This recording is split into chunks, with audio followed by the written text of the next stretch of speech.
Hello students, आज का हमारा टॉपिक है हाइड्रोनियम आयन और हाइड्रोक्साइड आयन।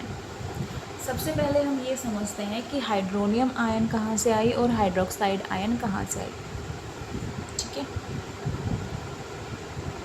हाइड्रोनियम आयन कोई भी H+ आयन अगर वाटर के साथ रिएक्ट करेगी तो वो क्या देगी? Hydronium ion. Simple, clear.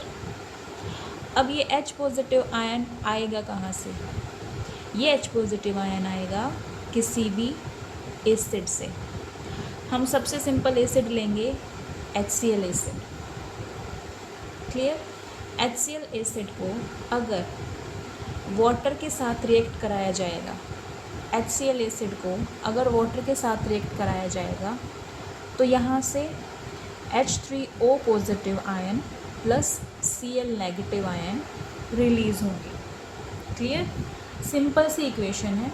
अगर एसिड को वाटर के साथ रिएक्ट कराएंगे, अगर एसिड को वाटर के साथ रिएक्ट कराएंगे तो ये हाइड्रोनियम आयन निकल के आएगी, हाइड्रोनियम आयन निकल के आएगी। क्लियर।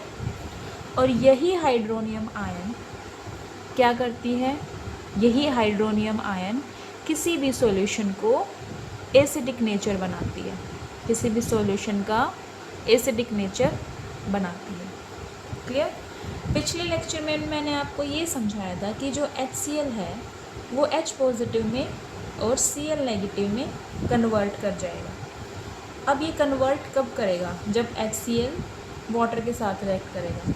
लेकिन H+ की एक ख़ास बात है, ये अकेला एग्जिस्ट नहीं करता, does not exist alone. H+ को कोई ना कोई चाहिए अपने साथ के लिए। ठीक है, इसीलिए ये H+ ion further water molecule के साथ रिएक्ट करके क्या बना देगा? H3O positive ion. इतना आ गया समझ में? मुझे लग रहा है कि आपको ये समझ में आ गया होगा। दोबारा से बता देती हूँ। हाइड्रोनियम आयन, सबसे पहले तो हाइड्रोनियम आयन का फॉर्मूला याद रखो कि होता क्या है इसका, H3O पॉजिटिव आयन। अब hydronium ion, hydro means hydro means hydrogen, hydrogen present होगा इसमें। सो H+ आयन जब वाटर मॉलिक्यूल के साथ रिएक्ट करेगा तो हाइड्रोनियम आयन बना देगा। अब ये H+ आयन कहाँ से आएगा?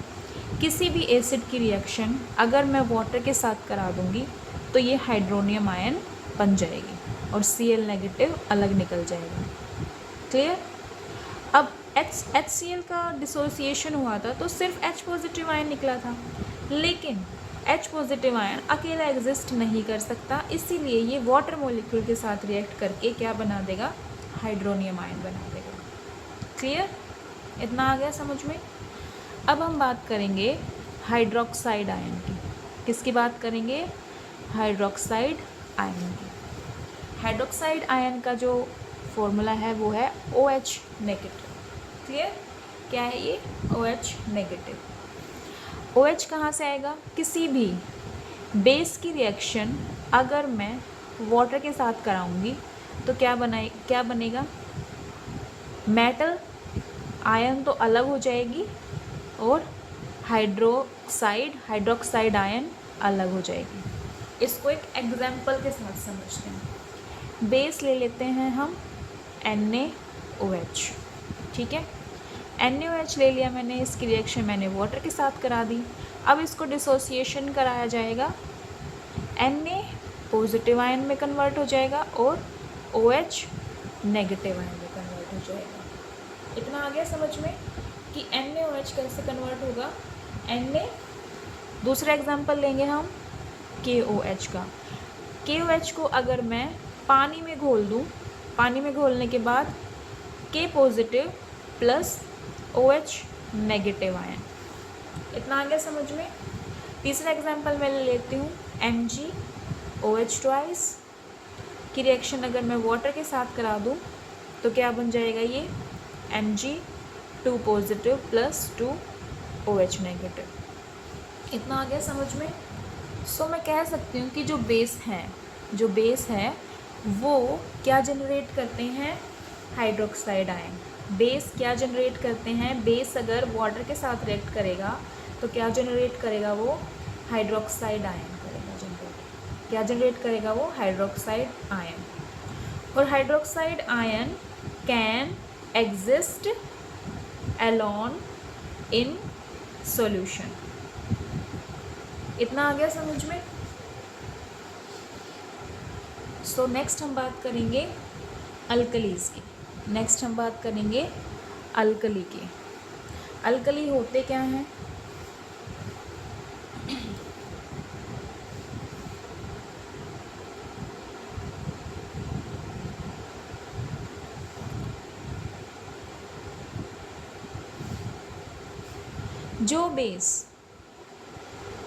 जो भी बेस पानी में डिज़ोल्व हो जाए और वो OH नेगेटिव आयन जनरेट कर दे तो उस सॉल्यूशन को हम क्या बोलेंगे, अल्कली बोलेंगे।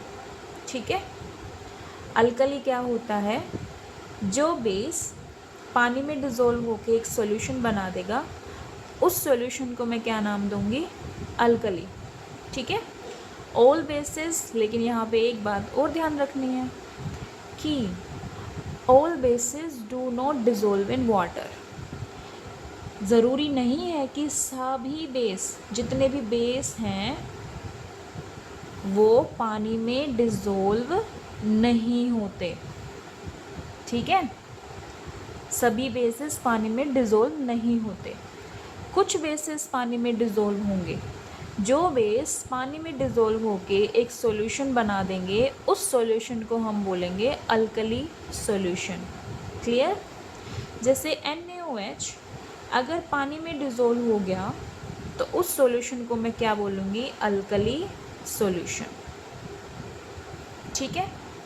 सो अल्कली जो है वो बेस है जो पानी में डिज़ोल्व हो जाए। जो बेस पानी में डिज़ोल्व हो जाए उस सॉल्यूशन को मैं नाम दूंगी अल्कली। ठीक है। और जो अल्कली है, अल्कली का नेचर कैसा है, सोपी। अगर मैं अल्कली को छू कर देखूंगी तो वो कैसा फील होगा मेरे को, सोपी टच फील होगा उसमें मेरे को। ठीक है। और वो टेस्ट में कैसे होते हैं, बिटर होते हैं और कोरोसिव होते हैं।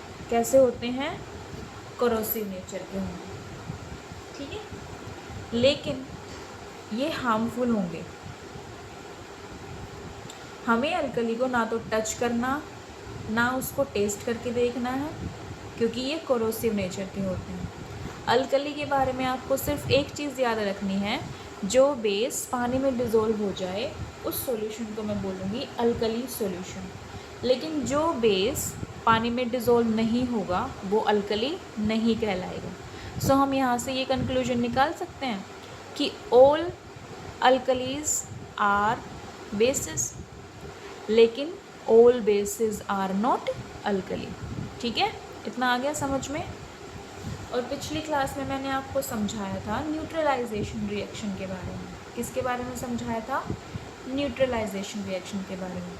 न्यूट्रलाइजेशन रिएक्शन होती क्या है, कोई भी एसिड अगर बेस के साथ रिएक्ट करेगा तो वो क्या देगा, सॉल्ट प्लस वाटर। और इस रिएक्शन को मैं क्या बोलूँगी, न्यूट्रलाइजेशन रिएक्शन। इस रिएक्शन को मैं क्या नाम दूंगी, न्यूट्रलाइजेशन रिएक्शन। अब मैं इसको एक एग्जांपल से समझाती हूँ। H पॉजिटिव अगर OH नेगेटिव के साथ रिएक्ट करेगा तो क्या बन जाएगा, पानी। कभी सोचे पानी कैसे बनता है, पानी इसी तरीके से बनता है। एसिड का H पॉजिटिव और बेस का OH नेगेटिव जब दोनों रिएक्ट कर जाएंगे तो पानी बन जाएगा। क्लियर। और ये जो रिएक्शन है ये है न्यूट्रलाइजेशन रिएक्शन।